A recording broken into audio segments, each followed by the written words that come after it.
নমস্কার বন্ধুরা, অন্নপূর্ণার পাঁচমিশালি চ্যানেলে আপনাদের সবাইকে স্বাগত। আজ আমি আপনাদের একটা মটনের রেসিপি করে দেখাবো। এর জন্য 750 গ্রাম মটন নিয়েছি।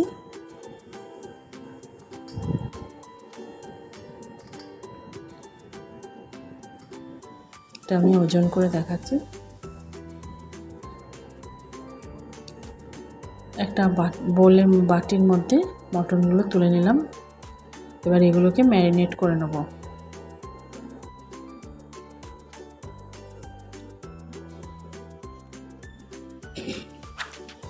এর মধ্যে আমি 4 চামচ রসুন বাটা দিয়ে দিচ্ছি।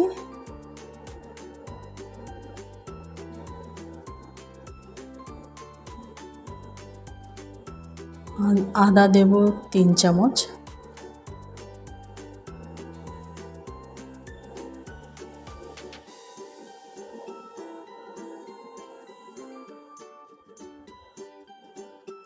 হলুদ গুঁড়ো 1 চামচ।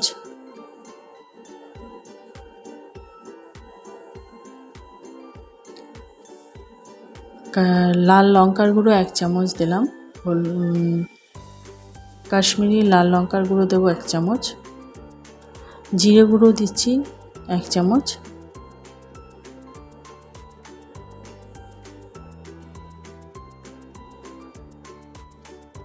ধনে গুঁড়ো 1 চামচ।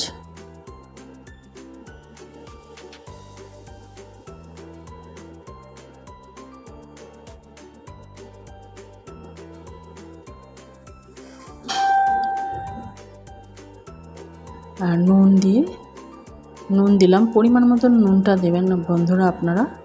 আর টক দই এখানে আমি 5 চামচ টক দই ফেটিয়ে রেখেছিলাম, সেটা দিয়ে দিলাম।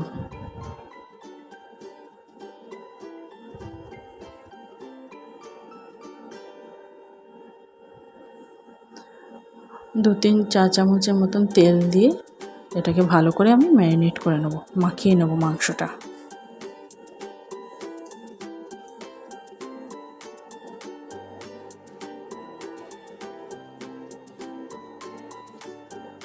মাখিয়ে আধা ঘন্টা আমি রেখে দেবো।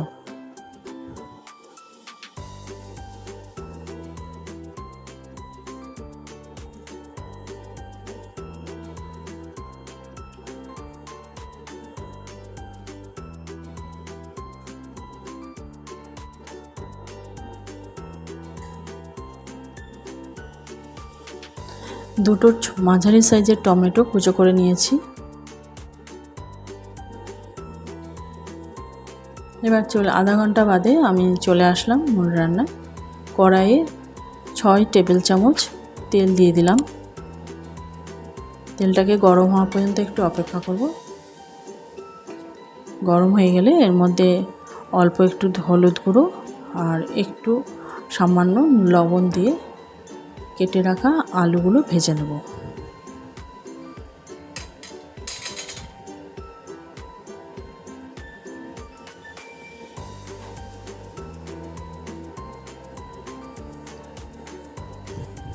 আমি এখানে 4টে মাঝারি সাইজের আলু নিয়েছি।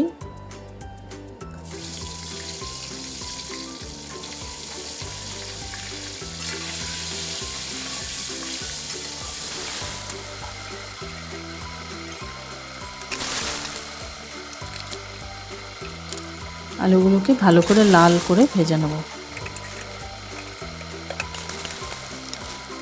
আলুগুলো ভাজা হয়ে গেছে। এবার যথারীতি আলুগুলো একটা বাটির মধ্যে তুলে নিচ্ছি।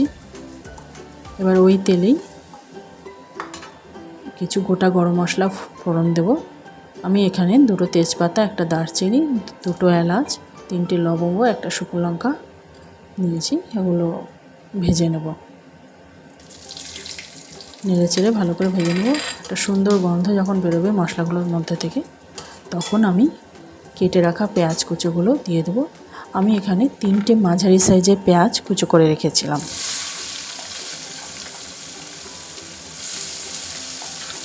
পেঁয়াজগুলো দিয়ে খুব ভালো করে নেড়ে চেড়ে ভেজে নেব লাল করে।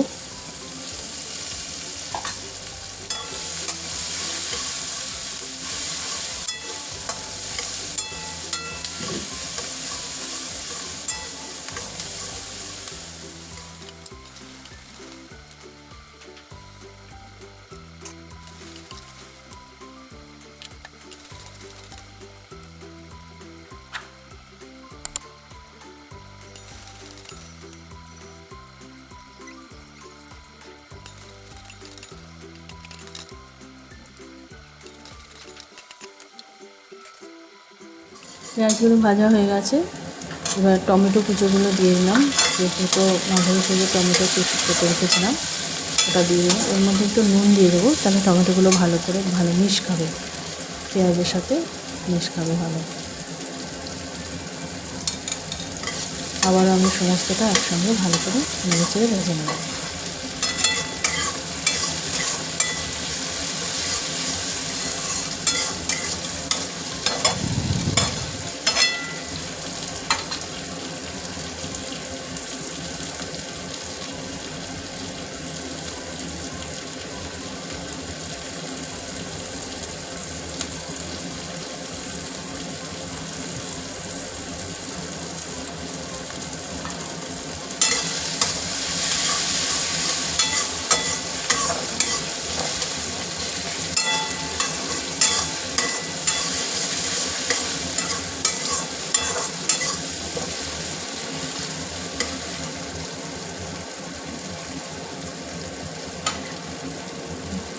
আর একটু নুন দিয়ে নিলাম, তবে নুনটা আপনারা দেখে দেবেন যেন বেশি নুন না হয়ে যায়।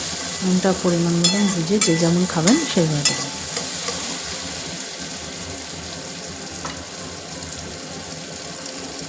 টমেটোটা অনেকটা নরম হয়ে এসছে।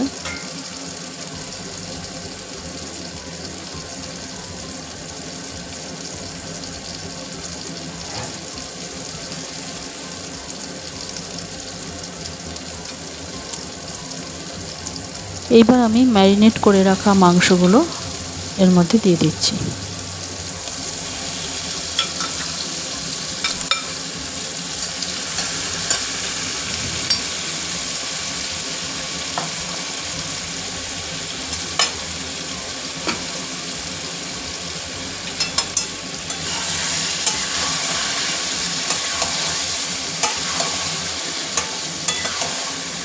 দিয়ে ভালো করে নেড়ে চেড়ে মিশিয়ে নিচ্ছি পেঁয়াজের মশলাটার সাথে, কষিয়ে নেবো। এবার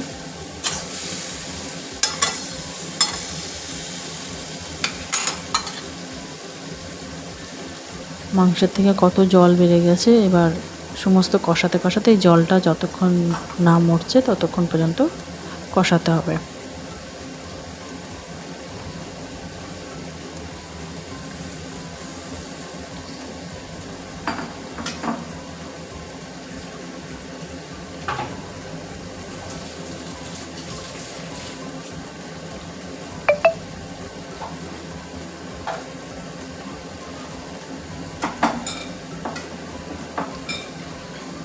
দেখুন বন্ধুরা কত জল ছেড়েছে মাংসগুলোর থেকে, একদম ফুল আছে রেখেছি, গ্যাসের আঁচটা ফুল রেখেছি। এইভাবেই নেড়ে চেড়ে ভালো করে কষিয়ে নিতে হবে।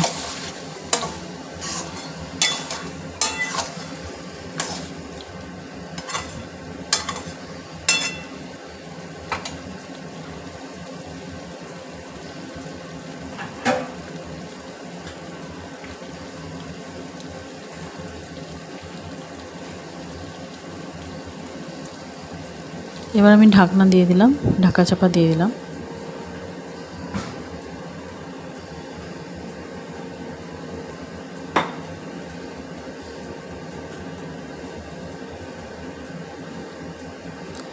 মাঝে মধ্যে ঢাকনাটা খুলে একটু নেড়ে চেড়ে দিতে হবে, না হলে নিচের দিকে লেগে যেতে পারে কড়াইয়ের।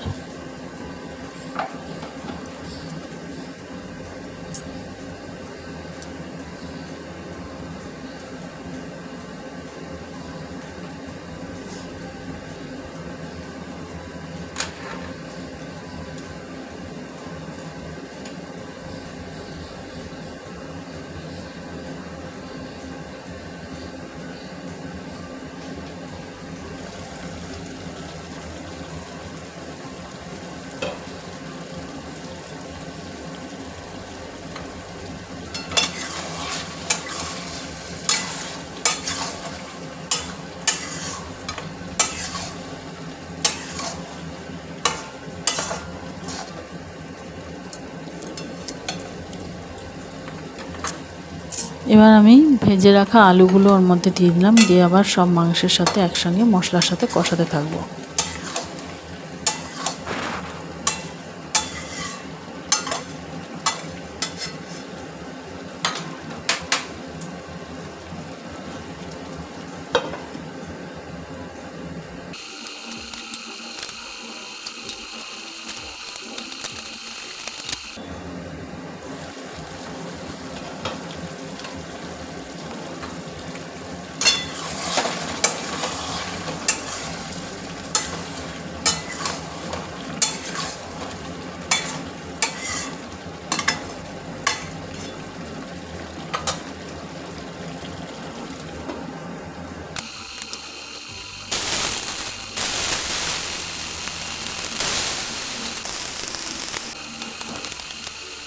এখন আমি এর মধ্যে গরম মশলার গুঁড়োটা দিয়ে দেবো। এই সময় আমি এখানে 2 চামচ গরম মশলা গুঁড়ো দিয়েছি, দিয়ে ভালো করে মাংসটাকে কষিয়ে নিয়েছি।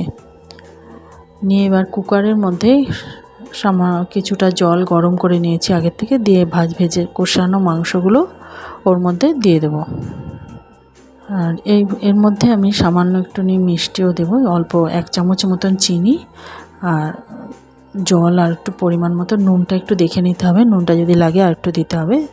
দিয়ে কুকারের ঢাকনাটা বন্ধ করে 4টে সিটি দেওয়া পর্যন্ত অপেক্ষা করব। হয়ে গেল আমাদের মটন কারির রেসিপি। আপনাদের যদি এই রেসিপিটা ভালো লাগে আমার সঙ্গে থাকবেন এবং প্লিজ ট্রাই করবেন আর সাবস্ক্রাইব করে আমার পাশে থাকবেন। নমস্কার।